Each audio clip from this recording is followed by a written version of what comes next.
Hello students, आज हम आपके हिंदी पाठ्य पुस्तक से 10वें अध्याय को पढ़ेंगे।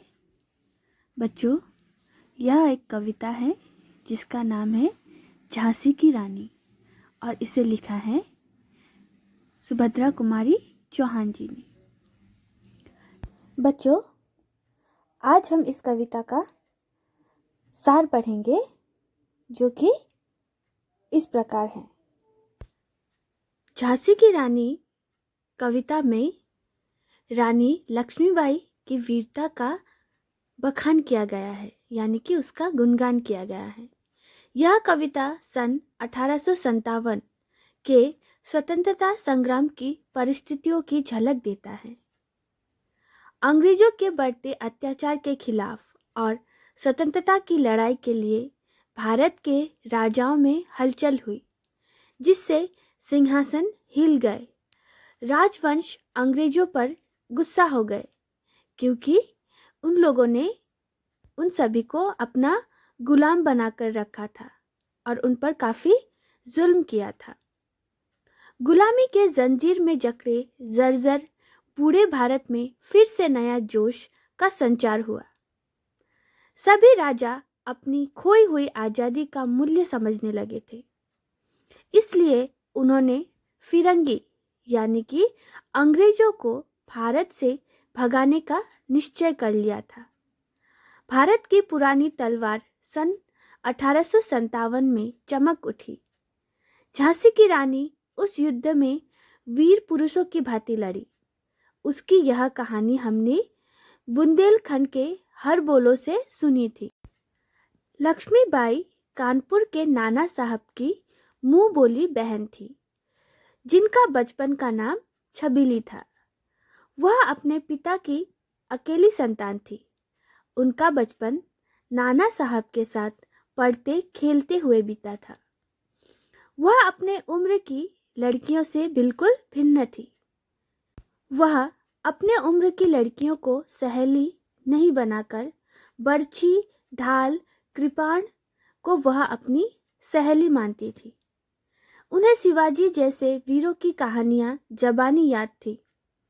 कवयित्री कहती हैं कि हमने बुंदेले हरबोलों के मुंह से सुना है कि रानी लक्ष्मीबाई वीर पुरुषों की भांति बहादुरी से लड़ी थी। लक्ष्मीबाई को देखकर ऐसा लगता था कि मानो वह वीरता की अवतार लक्ष्मी या दुर्गा हैं। उनकी तलवार की चोटों को देखकर मराठे प्रसन्न होते थे।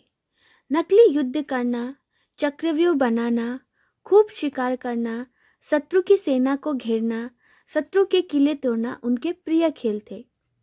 महाराष्ट्र की कुलदेवी भवानी लक्ष्मीबाई की आराध्या थी, यानी कि वो लक्ष्मी भवानी की पूजा करती थी, उनको मानती थी। वीरांगना छबीली का विवाह झांसी के राजा गंगाधर राव के साथ हुआ। तब वह रानी लक्ष्मीबाई बनकर झांसी आ गई। राजमहल में बधाई के गाने बजने लगे। उनके विवाह के अवसर पर झांसी के राजमहल में बधाइयां बजी और खुशियां छा गई, मानो वह झांसी में वीर बुंदेलों की कीर्ति बनकर आ गई हूँ। ऐसा लगा जैसे चित्रा को वीर अर्जुन मिल गया या शिव से भवानी मिली हो। रानी के विवाह के बाद झांसी का सौभाग्य जाग गया।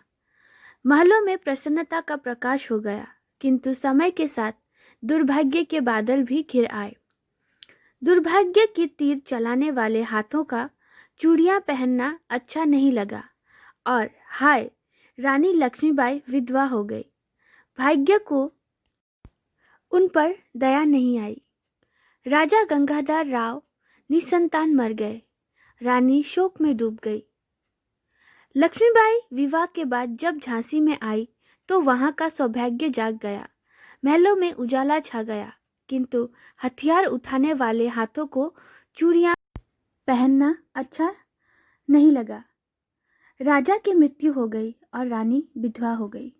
भाग्य को उन पर दया नहीं आई। राजा गंगाधर राव निसंतान मर गए और रानी शोक में डूब गई। इसी समय देश पर अंग्रेजों का जुल्म चल रहा था। राजाओं के राजपाट छिन गए थे। राजाओं को या तो मार दिया गया था या फिर बंदी बना दिया गया था। जिन राजाओं के राजपाट छिने उनकी रानियां रानीवास में रो रही थी और जिन नवाबों की रियायत छिनी उनकी बेगमें भी बहुत दुखी थीं। उनके बहुमूल्य कपड़े और गहने कलकत्ता के बाजार में बिक रहे थे। अंग्रेजी अखबार नीलामी की खबरें सबके बीच पहुंचा रहे थे। नागपुर के जेवरों और लखनऊ के प्रसिद्ध नौलख के हार बाजारों में बिक रहे थे। वे गहने जो औरतें तथा रानियों की शोभा थे, पदों की इज्जत थे, दूसरों के हाथों बिक रहे थे। जब झांसी पर अंग्रेजों का कब्जा हो गया तो झांसी को मुक्त कराने के लिए प्रयास होने लगे। जो कुटियों में रहते थे वे बहुत दुखी थी और जो महलों में रहने वाले भी अपमानित महसूस कर रहे थे। झांसी के वीर सैनिक के मन में अपने वीर पूर्वजों की वीरता का अभिमान भी था। वे अंग्रेजों से बदला लेने के लिए तैयार थे। नाना धुधु पंत और पेशवा अंग्रेज के विरुद्ध युद्ध करने के लिए आवश्यक सामान जुटा रहे थे। उनकी बहन छबीली यानी लक्ष्मीबाई ने भी राज्य की स्त्रियों में देवी दुर्गा के रणचंडी रूप को जागृत कर रही थी, अर्थात युद्ध का प्रशिक्षण देकर अपनी सेना में शामिल कर रही थी। इस प्रकार सभी ने स्वतंत्रता रूपी यज्ञ में सोई हुई ज्योति को जगाने का निश्चय कर लिया था। तो बच्चों, आज इस कविता के सार को यहीं तक पढ़ेंगे। आप इस कविता का अभ्यास कीजिए। धन्यवाद।